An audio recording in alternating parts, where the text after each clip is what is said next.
តារាសម្ដែងនាយពាក់មីធ្លាក់ចុះអ្នកតាមដានយ៉ាងគំហឹកតារាសម្ដែងនាយពាក់មីបាត់បង់អ្នកតាមដានយ៉ាងគំហឹកបន្ទាប់ពីរងការចម្រូងចម្រាសនៅលើបណ្ដាញសង្គមកាលពីមុនเพจផ្លូវការរបស់លោកដែលមានអ្នកតាមដានទស្សនាចំនួន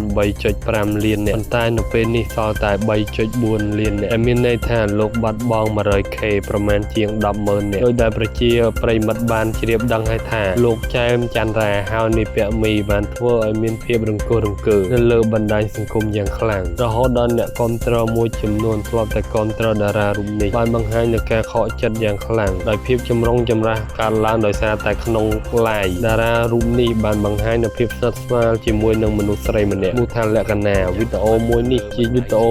ជំរុញឲ្យមានការរិះគន់យ៉ាងខ្លាំងដោយសារតែគេអាណិតដល់ភរិយាតារាកំប្លែងរូបនេះអ្នកកូនស្រីរបស់លោកកំពុងតែចម្រើនវ័យផងដែរដែលចាត់ទុកទង្វើរបស់ឪពុកមិនសមរម្យជាបញ្ហាធ្វើឲ្យរឿងនេះកាន់តែធំទៅគឺ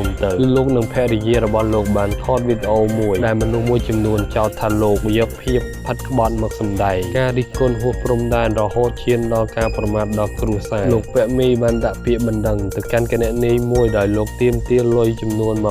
$1500 បើទោះជាយ៉ាងណាក្រោយពីសម្របសម្រួលគ្នារួចនារីដែលម្ចាស់ account បានចេញវីដេអូសុំទោសជាសាធារណៈព្រមទាំងបាញ់ទឹកប្រាក់ចំនួន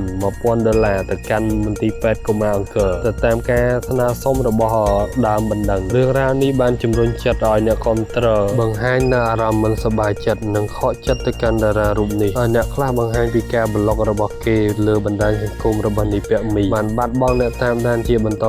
ពីមុនเพจផ្លូវការរបស់លោកដែលមានឈ្មោះចាមច័ន្ទរាមានអ្នកតាមដាន 3.5 លានអ្នកឥឡូវនៅសល់តែ 3.4 លានអ្នកប៉ុណ្ណោះដែលមានន័យថាលោកបានបាត់បង់ 100k ប្រមាណជាង 100000 អ្នកមកទល់នឹងពេលនេះเพจរបស់លោកនៅតែបន្តធ្លាក់ចុះនៅឡើយទន្ទឹមនឹងការធ្លាក់ចុះនឹងការរិះគន់មហាជនមួយចំនួនក៏បាននិយាយថាគួរតែបញ្ចប់ត្រឹមនេះនិងលើកតែអំពើល្អរបស់លោកដែលលោកបានធ្វើរឿងកន្លងមកជាច្រើន